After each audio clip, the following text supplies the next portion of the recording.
Hello, I'm Dr. Tina Pierce, member of the Columbus Board of Education, honored to celebrate the rich legacy and impact of Ann B. Walker. Ann is a product of Columbus City Schools, graduating with honors as a journalist from East High School. Ann B. Walker is Queen Mother of Central Ohio broadcast journalism. She was a writer and columnist for the Ohio Sentinel, the first male or female on-air broadcaster in Central Ohio. She became the Director of News and Community Affairs for WVKO AM radio and was the first female to report on the Ohio Legislature. In the late 1970s, Ann became the first woman in an on-air position and management position at WLWC, the predecessor to WCMH NBC4. In 1980, Ann Walker was appointed as the special assistant to the director of the White House Public Affairs Office by President Carter.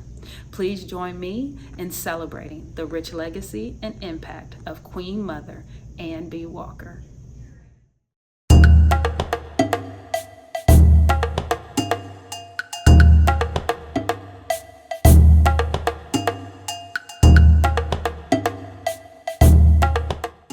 Ann Boston Walker is a revered icon in Columbus's Black community. She was very active in the civil rights movement and was the first woman to achieve broadcast journalism success on several levels. As a reporter-columnist with the Ohio Sentinel news publication, Ann was requested to interview Dr. Martin Luther King Jr. because the local TV stations didn't have any Black reporters. Ann took a position as news director with WVKO AM radio and eventually became an on-air personality at WLWC TV, now known as WCMH NBC4. I'll come back with more on this side of the story later on. Ann B. Walker is affectionately known as the Queen Mother. We wanted to know how Ann became known as the Queen Mother in the small village of Mozano, Ghana. And what does she think about being known as the Queen Mother? Mozano is about 2 hours west of the capital of Accra in Ghana. For me, it is a title. I was installed as a Queen Mother in Ghana, a village in Ghana. In 1923, the Queen Mother said, one day this village will have a Queen Mother that comes from across the water. And when she died in the early 90s, they began looking. The king said, well, this is the time to find a Queen Mother from across the water. And they began looking for one. And my name kept popping up. So I was in Lusaka having lunch with my husband and a friend. You know where Lusaka is. And the king came in with an entourage, and someone said, well, there's Nana Walker. And they came over to the table, and make a very long story short, they asked, the king said that he was interested in talking to me about serving his village. It turned out we were at the same hotel, so the king and I sat and talked, and there were just a number of questions, and I had to go over so I could learn the do's and don'ts of being a Queen Mother. So it really is a legitimate position within the village, and it's a correct terminology that's used. There's even a special little dance that's a Queen Mother dance. I learned to do it, but I don't think I could do it today. It was a small village, as villages go, about 300 people. And but then over the years, it has increased, so the numbers are much larger. Ann was inducted in the Ohio Women's Hall of Fame in 1978 as the first woman to report on the Ohio Legislature. Forward to 1980, President Jimmy Carter appointed Ann as special assistant to the director of the White House Office of Public Affairs. She was also the assistant news director for the U.S. Community Action Program, later becoming director nationally for the White House. Anne is the only woman to work the journalism trifecta: print, radio, and television. Coming up, we have something special for you. I'll take you to a Sister City celebration hosted by Queen Mother Anne B. Walker, featuring representatives from Accra, Ghana. Now, let's get back to the program and tribute to the Queen Mother, Anne B. Walker. Dr. Julia Lynn Walker is a community treasure and the right hand for the Queen Mother, Anne B. Walker. The community has heard many facets of the Queen Mother's journey and achievements. We asked Julia Lynn what it was like for her to grow up watching and experiencing Anne's life story develop and progress. Very interesting question. And I've got to separate it into like 3 different categories, because there's the first 12 years when I was growing up and being nurtured by example as well as instruction, by my parents. And she was basically a stay-at-home mother with a side hustle of making pies and cakes for extra income. And then when I was about 11 or 12 was when she actually it was actually 12, I was 7th grade. I remember she came to Champion to pick me up and said then that she had the opportunity to begin working with WBKO. And so she was really waiting with 4 of us, we're 3 years apart. And so the question was, my youngest brother was just entering school, and so would this, be an issue for him? So I was like, no, this should be fine. He's, we'll make it work as a family. This is great. But having said that, within 6 months, I then left Columbus, and I was pretty much gone from 1963 to 2012. Okay? And I left Columbus, one in part of, it was a direct result of their involvement in civil rights. Because this was a period of school integration and, all the struggles we demonstrated, here in Columbus, about the school situation.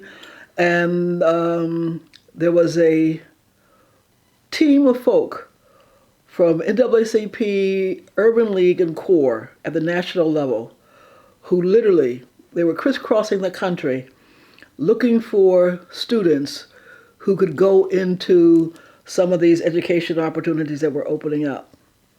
And they came to Columbus, met with the Columbus chapter of the NAACP, and turned to my parents and said, looks like you got 2 of them. So I skipped the 8th grade and went from the 7th to 9th to a private school in Massachusetts where I spent the next 4 years. And because it was full scholarship, but my parents were responsible for holiday travel, clothes, and all those, extra, I only came home at Christmas. Christmas and the summer break. But half the summer breaks I didn't come home. So, but basically, what I want to convey is I left home in 63. I left Columbus in 63. Because after high school was college, was graduate school, after graduate school was working. And so I returned basically for some holidays, here and there, etc. And so I share this to say that when I look back, yes, and as the technology evolved, we had different ways of communicating. At the beginning, it literally was, 1 phone call a month, and when I went to, I spent my junior year in Africa in the University of Ghana, 69, 70, and that was 2 phone calls in the 9 months. So when I go to, when I'm on the continent now and you can call every day, or even now I can call people anyway. So the form of communication was written. And my mother is an excellent letter writer. And even now, I think she's, single-handedly keeps the U.S. Postal Service going, because even yesterday she asked me, now exactly what was the increase in stamps? Because, she writes letters.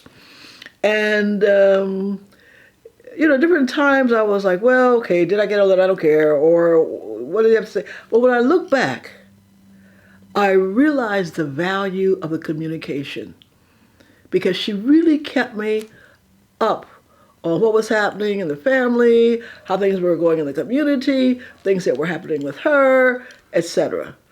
And she really wrote weekly, and she would cut out articles from the newspaper, and so my communication, my understanding of who she was as a person came from my observation and interaction, and when I got home, discussion with other family members, but it was also through that written communication and that consistency with that. And then as we evolved, at one point, I was like, let's go into business, because, we did this or that, whatever.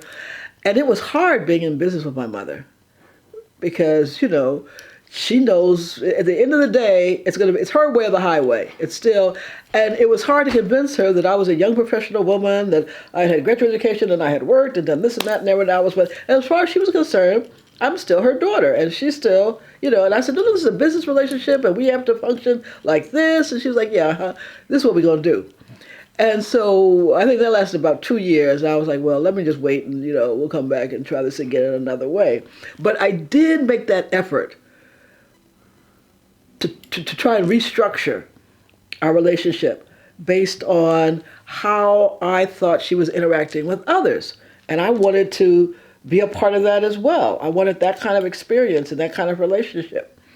And it was hard for us to break out of that. And I'm always kind of envious. I watch Southern folk. I'm saying, are they interacting as parent and child, or are they acting as co-equals, as professionals? How's this actually? Because we didn't quite get that. We didn't find the formula. And so that ended after about 2 years, and that was fine. And then as technology evolved, then, it was, yes, she continued with the letter writing, but it was also more, talking on the phone. And then I was abroad, basically, I would say 25 years over a 40-year period. I lived in Africa. And so eventually we had Skype. And so I taught her how to do Skype, and I would say that you have to be here at this time, because this is, because I was always it was a 7 to 10 hour time difference depending on what country I was in. So I would always have to schedule, say, now you have to be at the computer with the computer on at this time. So that we could talk for an hour, and, we could get caught up on everything that is happening. And so, and then, when I decided to, take early retirement and come back in 2012, in part it was due to her health. And she laughs and she tells people jokingly, but there's an element of truth into it, is that I came home to rescue her. And it wasn't that I came home to rescue her, but I did think initially that she was in poorer health than she was. And so that it was more about, but what she wanted and what I didn't listen to was she was saying, I want you to come home so that we can share the things we have that you shared with other people around the world, or that I've shared with other people. Now I want us to have some time to share. And so from 2012 to now, and it was more, certainly up to COVID. Let's use COVID as a cut line, because that is our marker these days. So from 2012 to 2020, we did everything. So, we went to the cultural activities, we went to meetings, we went to demonstrations, we hung out, we went to eat, we took her to her meetings, whatever, we hung out. We just enjoyed being with each other, learning about each other, and sharing with each other. Something that we hadn't been able to do substantively, certainly not for this long, early in our lives. And then when COVID hit, she was a child of the Depression. All right, and and I told people, I went out and got the toilet paper, and I said after that, it really wasn't an issue. I said as long as the city keeps the water running and the lights on, we're fine, because we've got 2 refrigerators, 2 freezers, 3 or 4 cabinets, and after about 6 months, we might be getting tired of them beans, but. As far as food is concerned, they can close the door. I close the door right now, and we don't ever have to leave this house. We don't have, because that's the way she is. And so she's always, well, what about this? Or we ate that, so this is missing. Or did you go by? So the house is always, that's not an issue. As long as there's water, electricity, we're good. Okay, we don't even need the paper towel because, there are other ways of dealing with, So it really wasn't an issue. So that first 6 months, we just adjusted with others, and then, we evolved as a society as a whole, understood what to have, because, I did everything and everybody else, because at this point, she has increasingly become physically more frail. And so just to make sure, because everyone talked about the elderly and underlying conditions, and she has underlying conditions, et cetera, et cetera. So I was going to all the extremes of wiping everything down and leaving everything outside and changing clothes on the back porch and all that, But now, post-COVID, she's frail. And so I'm very alert as to how she's feeling and what her needs are. And so there's far less socializing, because she simply, I know the Martin Luther King weekend, there was an activity on Saturday, there was an activity on Sunday, and there's a long-standing King breakfast on Monday, which she had never missed. And she had her ticket, and she usually organizes a table. Well, this year she asked people, nobody wanted to come, be part of a table. She was very disappointed about that, but she had a ticket. And I went to wake her, and she said, I can't do it. She said, I'm just too tired. And she was really hurt, because that's like the first King breakfast, but she just physically, after 2 days, didn't have the energy to be able to get up, and, So that made the difference in terms of our relationship, in terms of me, understanding what it means to be a caregiver. And sometimes I get frustrated, or I have my needs, or I want to prioritize, and then I have to stop and take a deep breath and say, wait a minute, well, what are you actually doing? What are you thinking? What are you, but that's just, I think that's just part of who we are, or how we, So I look forward to further evolutions of our relationship, let me put it that way. Anne began her professional journalism career as a writer for the Ohio Sentinel newspaper. While in East High School, she was a reporter writing for the X-Ray publication, and did the same at Prairie View A&M with the Panther newspaper in Texas. In this stack of cards, there's one from a student named Carol, and she was saying how she brags about what I had done to change journalism at Ohio State University. And when she first started telling me about it last week, I didn't know what she was talking about. But then as she talked, I said, oh yeah, I did do that. Okay. When I was at East High School, the high school paper was the X-Ray, and I wrote for the X-Ray until I crossed Miss Marie Google, who was the principal. And I crossed her because she called George and I into the office. We had signed up for college academic program because we were going to college. And she told us that she had reassigned us. I was being reassigned to domestic science, and George was being assigned to manual arts. And then we had permission to leave school at 2 o'clock every day and go to work in Bexley. I thought the ladies stark raving mad. And I told her, and knowing George, I can see my brother now. Because I said, well, why don't you help me, George? But I told her we were going to college. I was doing domestic science at home because my mother was dead. So I did the cooking and helped with the cleaning, you know. And what I didn't do, the boys did. So we didn't need to go to Bexley to work in anybody's kitchen when we were working in our own, you know.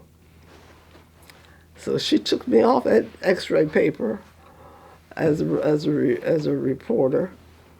And then I went to Prairie View in Texas, and they had the Panther. That was their newspaper. So I wrote for the Panther. It was a fun thing for me. I never thought of it as journalism. And years later, after marrying and having children, a friend called and he said, Ann, I need some help. And I said, doing what? Because I knew what he did. He was editor of this weekly newspaper, the Columbus Sentinel. And he said, I need some help. I need someone to write editorials. I know, I can write editorial. Because everybody speaks at least 26 words in 10 seconds. So it's easy to write an editorial. Because you just have to make sure each word counts. So I said, okay, I'll do that. And then he got greedy. He said, well, we need a social column. So I started writing a social column. And then we needed a food column. And I wrote a food column. And that was okay until I put in a recipe for chitlins and added butter. Well, you know, chitlins are just a mess of grease. You don't need to add butter to it. But I didn't know that. And there are people, you know, like 50 years later, somebody will say, and I remember when you had that recipe in the paper. I did not, one, I don't eat chitlins. Two, I never cleaned chitlins. So I didn't know that you don't add butter to grease.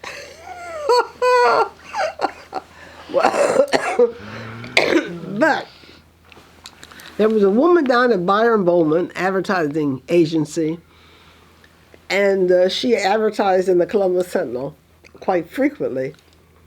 And VKO was looking for an editorial writer.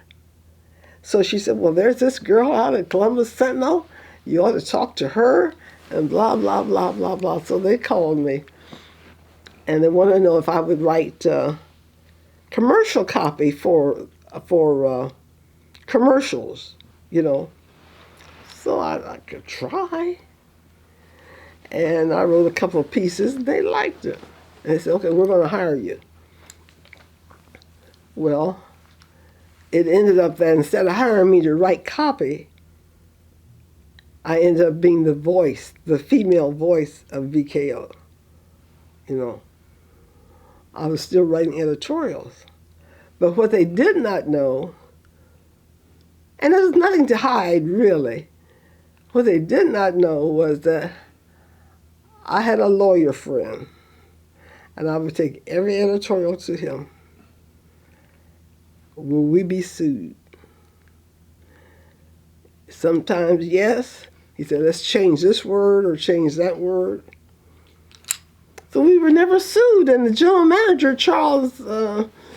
Bert Charles, couldn't understand because he just felt, as he read that editorial, we're going to be sued. I said, no, let's just put it in and see what happens. Let's just air it one time. Never got sued.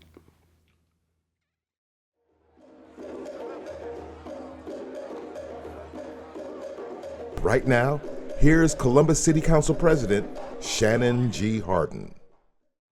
When I think of Queen Mother Ann B. Walker, I think she is proof positive that giants still walk amongst us. We hear stories of legends. We read historical accounts of people who have had huge impacts in our country, in our world, and even in our city.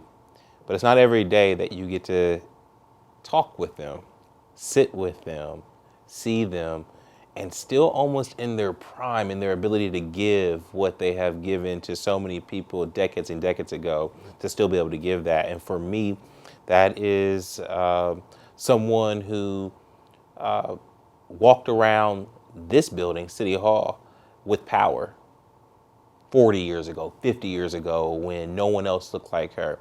Someone who was again called in politics to go out and go to the White House under Jimmy Carter 50 years ago, when folks that look like us were not being put in those positions, and certainly black women were not being put in those positions.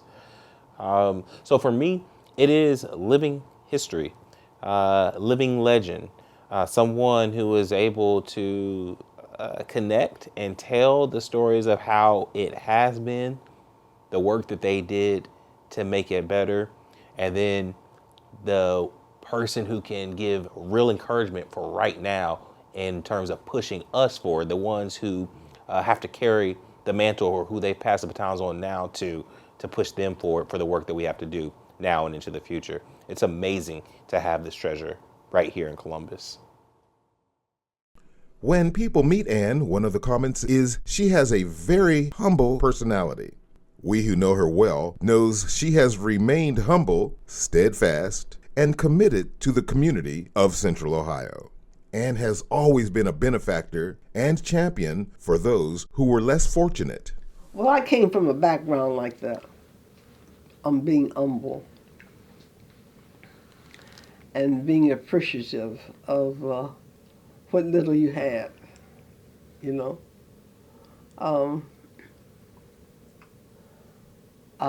There was nothing to really brag about because growing up in a minority, I was in a minority, the only girl, 5 brothers, a father, all male household. So when Dad taught the boys to look a man straight in the eye, your hand, firm handshake, I was taught the same way. In fact, I resented it so that I just stopped shaking hands. I don't shake hands today.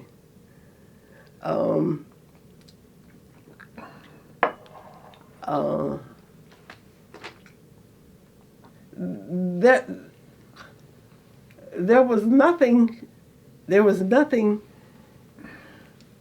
Oh, like other girls wore little lace trim blouses, little fancy dresses. I had a midi blouse and a pleated skirt.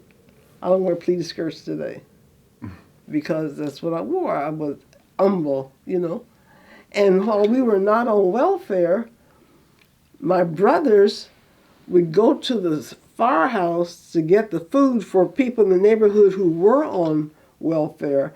And because we were such a big family, the people would give us the bad food that they didn't want. You know, you have to be humble. You know, and then, as I said, like with Dr. Mitchell, switching the scholarship, I have never forgotten that. And when these children were ready to go to college, boy, we went through list after list of scholarships to see what were available, because I thought it'll never happen to them if I can prevent it. That is an humbling experience. Especially you told everybody, well, I'm going to get the #1 scholarship. The Lift FISO Club is no longer called that, but the organization exists today. And so I don't think of it as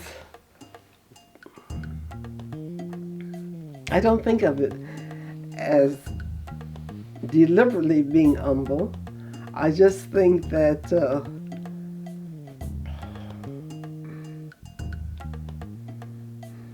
whatever I have there are those who have much more.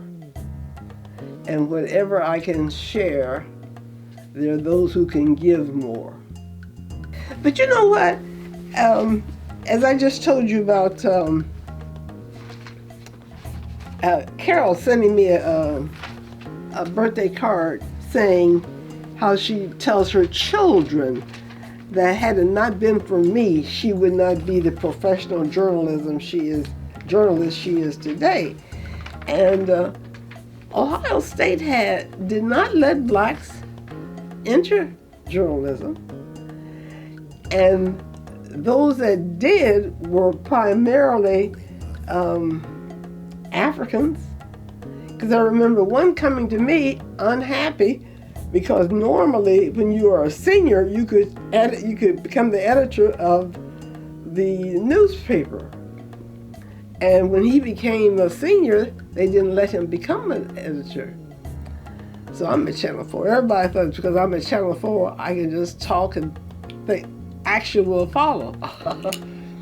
And in this instance, it really did, because I talked to the woman who was in the journalism school, and I said, you've got a man from ABC who doesn't have a degree.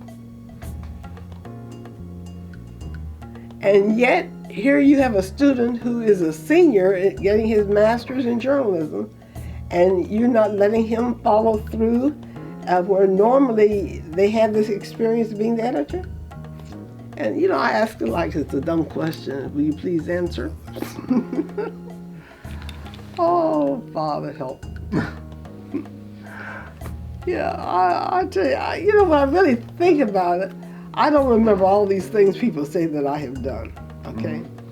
But if they said I did it, I did it. Queen Mother.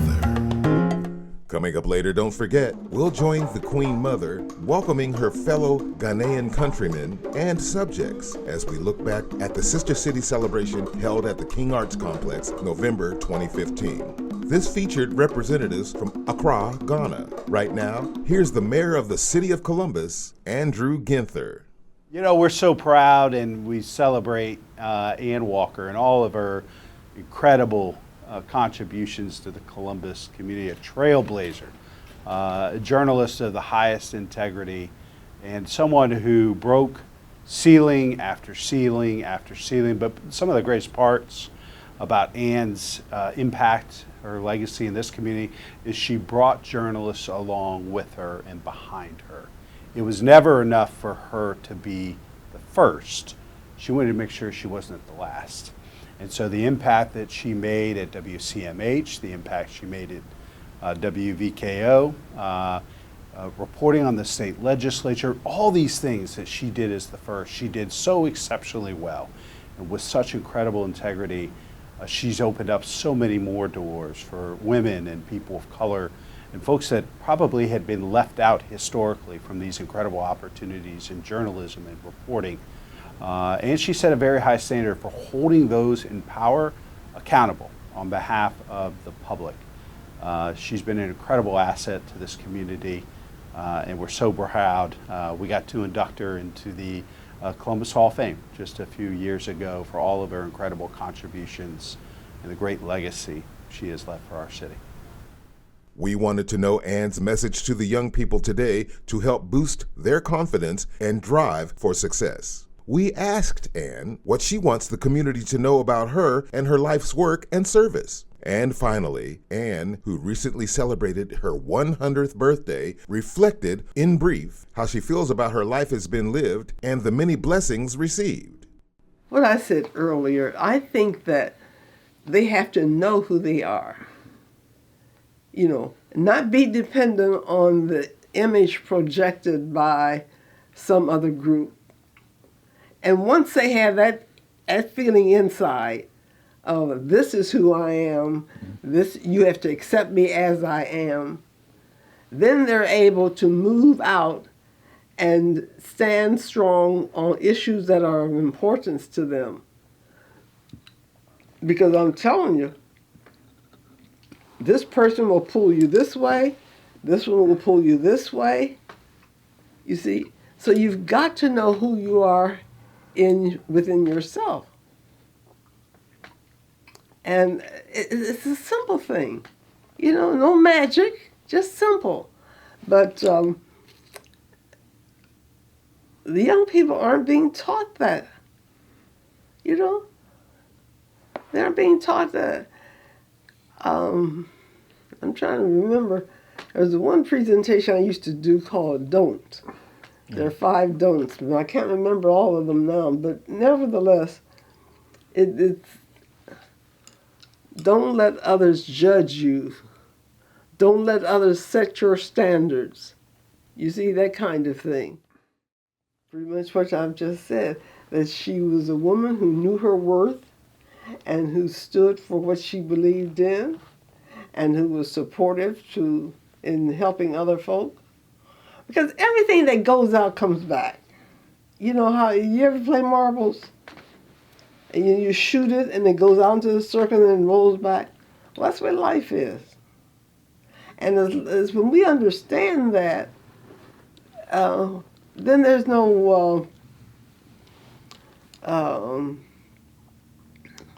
what's the term? Well, it'll come to me after you're gone. But that's important, And then you have to, it seems to me, okay, if we list these things that are important, then you have to have it seems to me, a curiosity about life, about what's happening, I think that I have been fortunate, blessed, to not only have goals and be able to move toward those goals, but to have friends and family who are because I'm still here, supportive. And that means a lot. It means a lot. So I hope that answers your questions. I am so honored to join others to honor Ann B. Walker, the Queen Mother of Central Ohio broadcast journalism. Many may remember her from her days with the Ohio Sentinel, whether it was her weekly column or her becoming the first female voice in the editorial department. I can't remember a time in my life here in Columbus that I didn't spend time or know Ann Walker. The Beatty family and Ann Walker have a long history of fighting for justice and civil rights. Ann Walker is an icon in broadcast and journalism. She's someone who has fought for a better community for our children and families, a civil rights advocate and leader. Ann Walker is known across the country. Ann Walker had the distinct opportunity to interview people like Martin Luther King Jr., Angela Davis, and then candidate for President of the United States, Jimmy Carter. I can't think of a better person that we could honor than the iconic civil rights leader, mentor to all, and most importantly, friend to many. Ann Walker, what an honor it was for me to fly from Washington, D.C. back home to celebrate your 100th birthday young. Thank you for all you've done. And most importantly, I'm so proud to call you friend. Love you, girl. And keep on for another 100 years. As we wind down and come to a close for this tribute to the Queen Mother, Ann B. Walker, as promised, here are some excerpts from the Sister City celebration held at the King Arts Complex and hosted by Queen Mother Ann B. Walker, featuring Mayor for Life Michael Coleman and Alfred Vanderpoel, the former mayor of Accra, Ghana. Then we'll hear from several friends of Ann from the community to close out this tribute to Ann B. Walker. the Queen Mother. This is a very proud and important day for our city because from this day forward, we will be able to exchange our cultural relationships, our economic development relationships, and our educational relationships.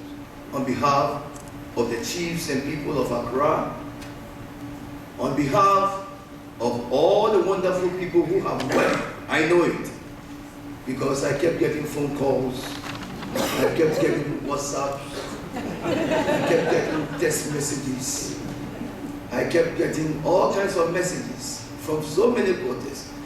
Alfred, please, when are you going to make this happen? So I know many have worked, and I cannot begin to mention names. But on behalf of all these wonderful people, I am very happy to stand before you that we will sign this memorandum of understanding and to make it a reality in the lives of the city of Accra and in the lives of the city of Columbus.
Is a person that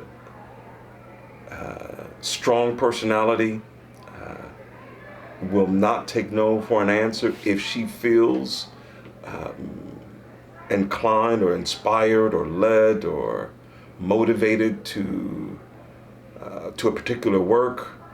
She is going to see it through and do her best to get things done the way she feels is appropriate.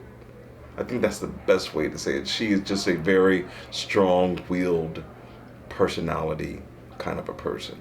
And Anne became really the main conduit between myself and the church, and she invited me into her home, tried to get me connected with other people that are being positive figures in the city, and Anne was really my base here after moving back to Columbus. So she was pivotal in my becoming a pastor at Bethany and also connecting with other African American or Black leaders in the city. I'm a member of the oldest African American book group here in the city. It's called the Columbus African American Bibliophiles. So it's a ladies group, and we read books by African Americans or about African Americans. And I had been in the group maybe a couple of years, and we meet in each other's homes. And this particular Sunday afternoon, in walks Anne. Never met her before. It was the most regal experience. She's just the most regal woman I've ever met.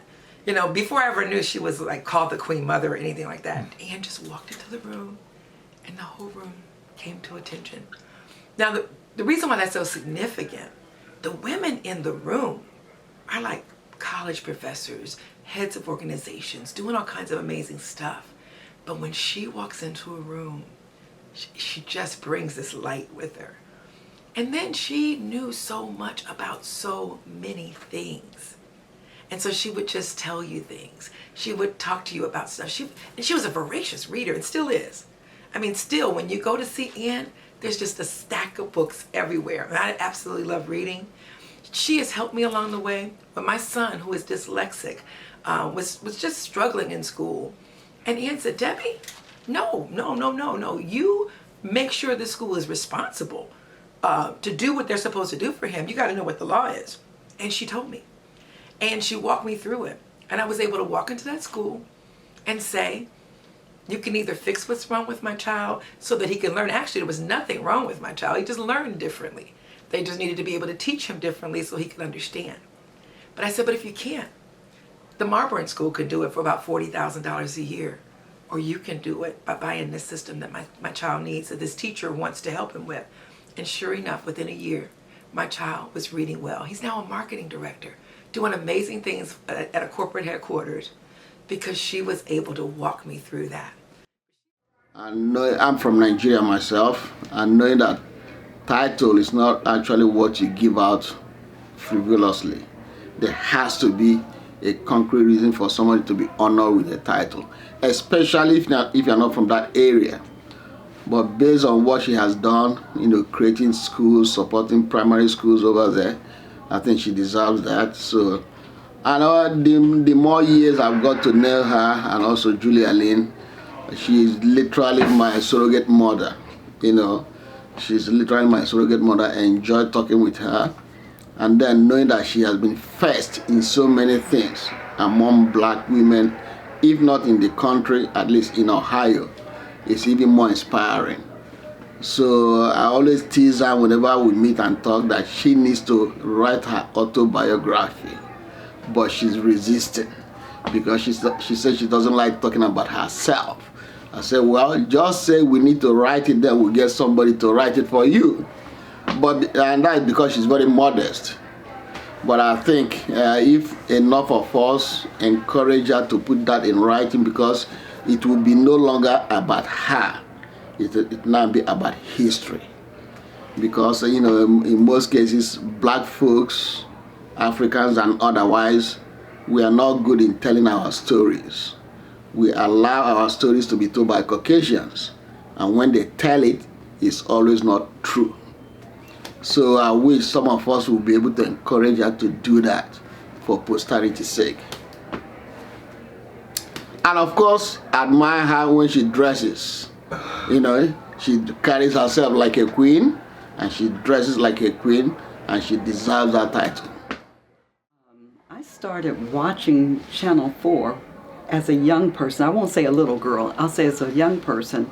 I just knew her as a television personality. She did the news on Channel 4, and I would watch on TV, never dreaming that I would ever get to know her. That was not in my purview. What I learned, though, is she also had a program on the radio, WVKO, which we listened to, and I was just really enthralled by the way that she carried herself on TV, so professionally, and yet at the same time, so down to earth.